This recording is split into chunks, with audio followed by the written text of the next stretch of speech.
ಕುಲಹೀನತೆಗೆ ಅವಕಾಶವಿಲ್ಲ ಮತ್ತೆ ಎಂತ ಭೇದನಕ್ಕೆ. ಯುವರಾಜ, ಸಾರುಣ್ಯದ ದರ್ಪದಲ್ಲಿ ಅಭಿಮಾನ ಮೋಹಪಾದನೆ ನೀರು ನುಡಿದ ನುಡಿ. ಸಮಾರಂಭದ ಆನಂದ ಬರದಲ್ಲಿ ಸಾಮ್ರಾಟ ಸುಯೋಧನನ ವ್ಯಕ್ತಿತ್ವವನ್ನೇ ಮರುವುದಕ್ಕೆ ಸಾಕ್ಷಿಯಾಯಿತು.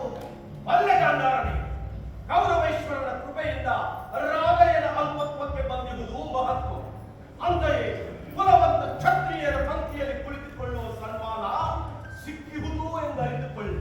ಆಮಂತ್ರಣವಿಲ್ಲದೆ ಆಗಂತುಕನಾಗಿ ಆಗಮಿಸಿರುವ ರಾಧೆಯನಿಗೆ ಆಮಂತ್ರಿತ ಅತಿಥಿಯ ಸನ್ಮಾನ ಸಿಕ್ಕಿರುವುದು ಗೌರವೇಶನ ದಾಕ್ಷಿಣ್ಯಕ್ಕಾಗಲಿ ಇನ್ನಾವ ಕಾರಣದಿಂದ ಅಲ್ಲ. ಯುವರಾಜ, ಕುಲ ಜಾತಿ ಮತಗಳ ಕಟ್ಟು ಕಟ್ಟಾಡಿ ಪಡೆದ ಪುರುಷ ಪರಾಕ್ರಮ.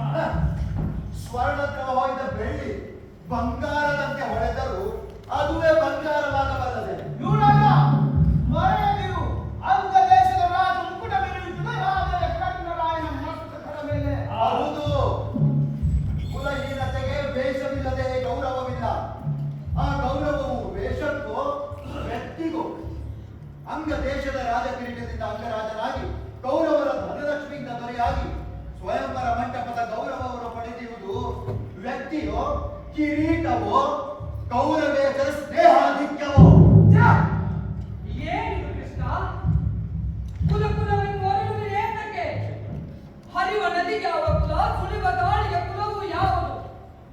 ಎಲ್ಲರನ್ನು ಎಲ್ಲವನ್ನು ಹೊತ್ತು ಎಲ್ಲ ಜೀವಿಗಳಿಗೆ ಹೆತ್ತವನಂತೆ ಹಾರಬಿಟ್ಟು ನಿತ್ಯವಾಗಿ ನನಗೆ ಯಾವುದು ಕುಲವು?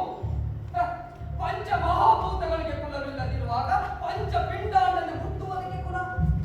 ಗಾಳಿ, ನೀರು, ಬೆಳಕು, ಕತ್ತಲೆ ಇವುಗಳಲ್ಲದೆ ಮಾನವನ ಬೆಳವಣಿಗೆಗೆ ಬೇಕಾದ ಎಲ್ಲ ಸಾಧನಗಳ ಮೇಲೆ ಎಲ್ಲರ ಸಮಾನ ಅಧಿಕಾರವಿರುವಾಗ ಉನ್ನತದಲ್ಲಿ ಇನ್ನಿತರ ಸುಖ ಸಂಪತ್ತನ್ನು ಕಿತ್ತು ತಾನೊಬ್ಬನಾಗಲಿ ತನ್ನವರಾಗಲಿ ತಿನ್ನಬೇಕಾದ ಮಾನವ ರಾಕ್ಷಸಿ ಮಹತ್ವಾಕಾಂಕ್ಷೆಯ ಜಾತ್ಯತೆಯ ಮೂಲ